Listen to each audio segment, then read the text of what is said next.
Hi everyone, I hope this place to record here works out. Um, we're having a cool day in Sedona today. It's only 92 or 93. That's down from 100, which is definitely a good thing. Allows me to sit outside. I was going to say that I wanted to do a kind of a wrap-up for our course. And the thing is, I don't really have one. so there's no wrap-up. It's just an ongoing inquiry, really. I mean, I will try and do a wrap-up, but I don't have definitive conclusions about this subject at all, and I just want to just talk more about what I sort of hoped for the course, what I thought the course might do. And probably failed to do. But this is an ongoing inquiry for all of us, I think, and hence the reason I just wanted to continue. And I'm happy with it to be that. I don't need conclusions, really. But I do want to talk a little bit about some things I wanted to try and do that I feel are essential along the way to bringing science and spirituality under the same umbrella, to bring them back together, to put Humpty Dumpty back together again. And there's lots and lots of thoughts about this, but this is what I try to do with this course, or what I'd like to do in general, is to surface the kind of thinking that we have as a result of our 400 years of modernity, of the scientific worldview dominating our thinking. And that, I think, has very deep roots. It runs much deeper than you might think. And so that's one part of the project. Is look, we don't even really know how to think in ways that aren't influenced by that particular perspective. And so that perspective is one that divides automatically to understand things. So we've whatever other kind of perception or perspective or consciousness that we had before that saw things differently. Take, for example, an indigenous consciousness. We don't have that. So we've had 400 years of this particular way of thinking. It's a way of thinking that really separates us from the world. It creates separate categories of world and us. It creates, in a particularly concrete way, subject and object, noumena and phenomena, these kinds of things. And so the roots, I mean, the roots within our culture run pretty deep, but these roots these days we're finding that even genetics can play a role in this kind of thing. So we've got some pretty deeply ingrained ways of looking, ways we look, ways we perceive, ways we think, unconsciously running underneath the thinking and the perception. There's as we talked about at the beginning, there's this root of the iceberg. And I don't think any of us know how deep that runs, really. And what a different kind of consciousness would be like, say, an indigenous consciousness. What would that be like to experience that? We don't know. And what would you know in that kind of consciousness? We can be told by an indigenous person, but our experience isn't that at this point in time. We have separated the world and now have to deal with that, it seems to me. But along the way we left parts of ourselves behind, I feel. which must still lie in us. Okay, it's just 400 years. And when as I'm doing right now, reading accounts from historians of science, I mean, it's not what we thought at all. It's not what I thought at all. And so what actually happened, there was a lot of resistance to this scientific revolution. It didn't come on the grounds of religion, because religion was there supporting the scientific revolution. It came on other grounds, philosophical grounds. There was a different kind of perception that existed, that people saw was going to be threatened by this new whole sort of strategy, this new whole approach, and so whatever the sensibility was that caused that resistance back then, we don't really have that anymore, except in a kind of almost intuitive way. We can almost sense something's off. It's missing. Something's off track with this approach that we're doing. And it's not like science itself is wrong. It's just the philosophical context within which we hold science. Because science sort of came to take over a whole domain inappropriately, probably, in a philosophical sense. Regardless of what we say about it, that it's separate, restricted to the physical world, it really isn't. It never was, and it isn't. It's got far bigger implications than that, and it takes them. It takes that role, and it did right from the beginning. It had to.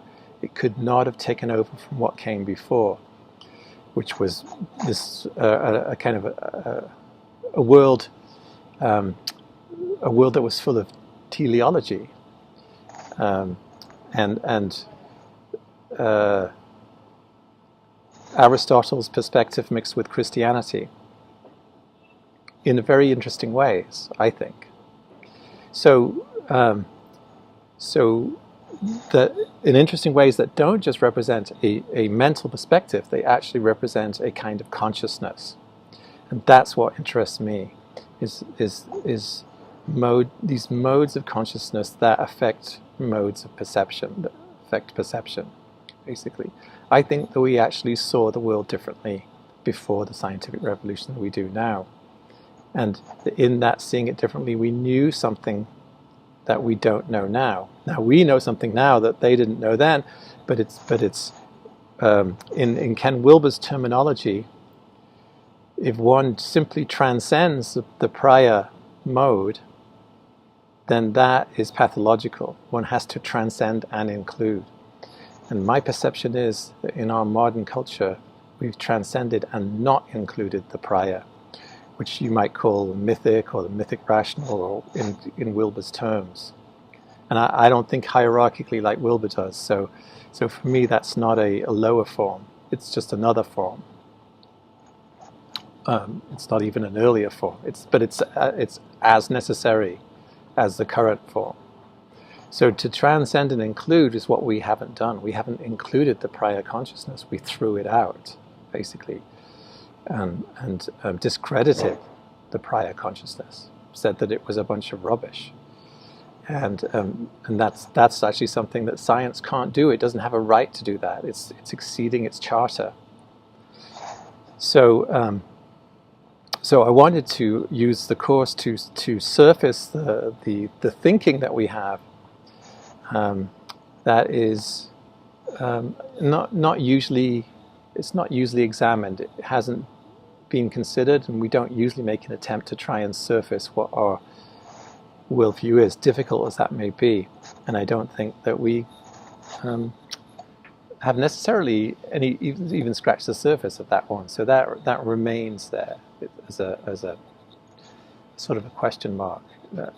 I made an attempt in this course, but it doesn't take us very far in that area. It just merely brings the awareness to the fact that we might have a deeply ingrained, culturally ingrained thought kind of thinking and perceiving pattern. So that's the first part of it. And for me, um, what happened before was that was summed up in that idea of the book of nature. So that there was this potential of seeing in a kind of metaphorical way, and I don't mean literally, but such like metaphor points to a meaning beyond itself, beyond the literal. So if we take the literal meaning of nature as the appearance of things, and that includes the appearance of things when you take them apart into tiny pieces. If that's the literal meaning, then what the metaphorical view is, yes, but there isn't just the sentence structure and each individual letter, there isn't just all that detail, there's the whole points beyond itself to a deeper meaning, something that is conveyed to us. And in a way, it's conveyed to us beyond words, right? Because the metaphor points to something, and it has to happen in consciousness. Okay, the result of the metaphor or an allegorical story has to happen in consciousness. It doesn't happen anywhere else. So the nature, our world, was there's a kind of consciousness that sees the world that way. In other words, the world indicates something else in consciousnness. It points beyond itself in consciousness, and in that way is meaningful intrinsically. And so this is, I'm giving you my sort of perspective, but if the world is meaningful intrinsically, then we can start to read the world. The world can start to speak to us, and in that way we can actually have a relationship which is two-way with the world, and we can start to actually truly reconnect to the world, belong in the world, be a part of the world. So I feel like these are significant ideas. And many of these were pursued by people like Goethe and people since, which are going to sort of Steiner and the Inklings in England, Coleridge. So this kind of different way of seeing the world. For me, if we're going to put Humpty Dumpty back together again, because science takes Humpty Dumpty into at least 1 trillion parts, and that's to put it mildly. And you can't reassemble a whole from 1 trillion parts. You just can't do it. I mean, you can have a computer model it, but you as a human can't do it. And even a giant stadium full of humans can't do that. Working together, each has a tiny part. And that's a situation we have currently.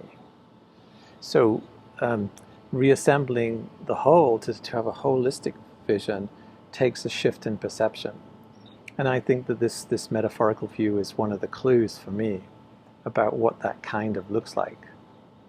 And again, we're all products of the modern world, so we're going to have a hard time with it, and we're going to be able to rationally discount it, which doesn't mean that it's not real, oddly enough. So my experience out in nature, I try to use nature. So, if we had been located in the same place, then as part of this course, we could have gone out and spent time out in nature together and worked on our relationship with nature. Because I feel like this is one area where it's possible to. There's kind of an opening to. There's a kind of a bridge between worlds out in nature, I guess, something like that. So that when we get out alone in nature, especially, there's the possibility of seeing through this veil to at least a little that we've created, because we've separated ourselves from all of the trappings of this culture, dominated as it is by science and technology, and that worldview, that thinking dominated by that worldview, the domination of rationality over other modes of knowing and reason.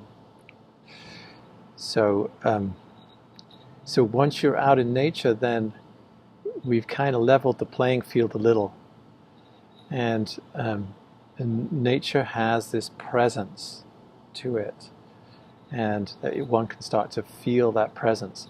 I believe that is the beginning of the sort of a shift in consciousness, a shift in perception, which goes back to the modes of perception that I feel we've left behind.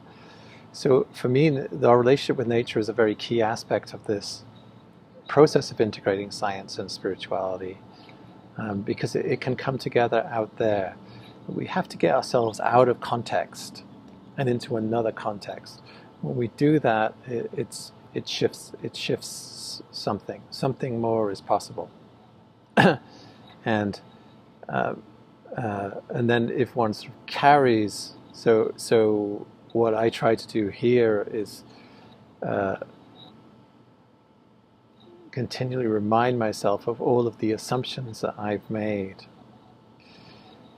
that I feel like come from our culture, and then have that sort of work on me like a virus. And then I go out in nature and see what happens, see what I feel intuitively and otherwise out there. And it's good for me. It's a good practice, and it feels like one of becoming more connected, belonging, and whole. So that it addresses those areas, those factors. So I could call myself a nature mystic, I suppose, in that sense of things. I would be, because I think nature affords an opportunity, and I'm not the only one, because Saint Augustine, Thomas Aquinas, and loads of others thought the same thing, that the world of the natural world was one which could elevate us, and so that's what I try and do. It's I guess it's my practice, really, and it's because out in nature one is in the world of science in a way. I'm surrounded by stuff that I've studied, right? Rocks and geologic history and ecosystems. I've studied these worlds. I know the details, many of the details. I know the superficiality of it, of it. I know things about the world around me. But then there's knowing the world around me, and that's a different thing. Those two things can come together. And so what I wanted to just put forward as a sort of concluding thing is that to bring science with us, could it not be that science, as in some ways mathematics and geometry was for Plato and the earlier Pythagoreans, the first step on a spiritual path, could that not be true now? So, in other words, all of the results of science, all of the projects of science could also be seen metaphorically. And in other words, they have meaning, and a meaning beyond the mere detail itself. And what we discover then becomes a finger pointing at the moon. The question in my mind is, can science be, in a way, one of the most effective fingers pointing at the moon that there could be, if we saw science differently? So that my scientific background then is not a detriment. It's not between me and the world, which is how I used to feel about it, that it was. It's actually something that can launch me into a deeper connection, a deeper view. And that is a possibility I hold out. But the one caveat that I have is this sense that also science could be very different than it is now. It could be a very different kind of science than the one that merely takes things apart to understand mechanisms. There could be whole other modes of coming at the study of the natural world and ourselves, and that would perhaps have very different effects. But still, the question remains: is in the sort of discipline of science, discipline of mathematics, the discipline of geometry as it used to be in ancient Greece, is there something? Is there more information than just as a mode of discovering mechanisms? Is there more that can take us to a kind of edge from which we can look out and step beyond? That's just a question I have, and I'd like to think that's true. That ultimately science would be considered a part of potentially of a path that was much more holistic, much more spiritual. Simply because it makes obvious to parts of us that there's more. And that's if science could be looked at rightly. I think it does. It makes obvious, in a way, it makes it blatantly obvious that there's more, that there's a more. And to that mode of knowing that we use in science, that more is a deep mystery, which has to be known through other modes of knowing. You can't continue on that path with that mode of knowing. So, but it takes you to that place where there's no choice to go any further. The only choice is to bring in more of your capacities as a being in terms of knowing, exploring, inquiring, investigating. So, and science makes that clear. When looked at rightly. Now, the mode we're in, where we sort of pretend science is everything, that is a subterfuge. That is a sleight of hand. It's a trick. It's a lie. And but popularizers of science are in that mode currently. But one could switch it. I don't know. One could switch that and start to present science very differently, in a way that leads people to connection with the world and things. This is just my, I guess I'm just dreaming here or something.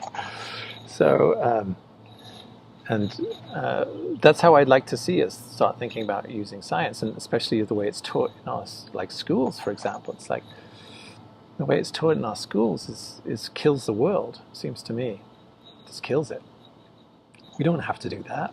I don't think. That's not intrinsic. That's not a part of science. Never, not in at least its origins. It's not intrinsic to science to do that, I don't think. So, and interestingly enough, this study of history that I've been doing is, scientia, religio. These two words were very similar, meant something very similar prior to the 16th century, 17th century, and had to do with the development of the individual. One was a natural philosopher, a scientist, because one wanted to be closer to God and to develop yourself so that you would be. So it's not an outlandish idea. We've had it before that science could be something that elevates us and doesn't separate us. Doesn't destroy the life, it gives life. And so those would be my hopes for where it could all go, I guess. You will have your own ideas, and I know that. And you guys are all brilliant. I mean, that's the bottom line. You are. And you've got great insights and arguments and everything. And I've loved the discussions that we've had. And I will try and create a page,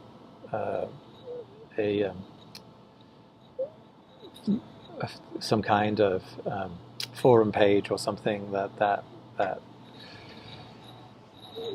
some of these sharing of ideas and stuff could continue, because it's an ongoing inquiry, and that's it. So I'm glad you guys stuck with this whole thing with me, and I'm honored that you did, and that we went through it together. And I wish you luck, good luck, whatever that means, at Atlantic University and beyond. I did want to say that I think doing a degree at a place like Atlantic University ought to represent a turning point, really, for somebody. At least when I went to Naropa and did my degree in religious studies there, it was a turning point for me. In other words, there was no way of going back after doing it. And that in itself was a problem, because I didn't know what direction forward was. I just knew there was no backwards way. And I'm still living that out. Where is that shift going? One step at a time. But it does represent a change. It can represent a significant change, and be interesting to see if that works that way for you guys. Anyway, I hope I meet you again on this journey, and thanks again. And please do give me feedback, positive or negative, as long as it's constructive. I really need to have this course evolve. It needs to evolve. So, thank you.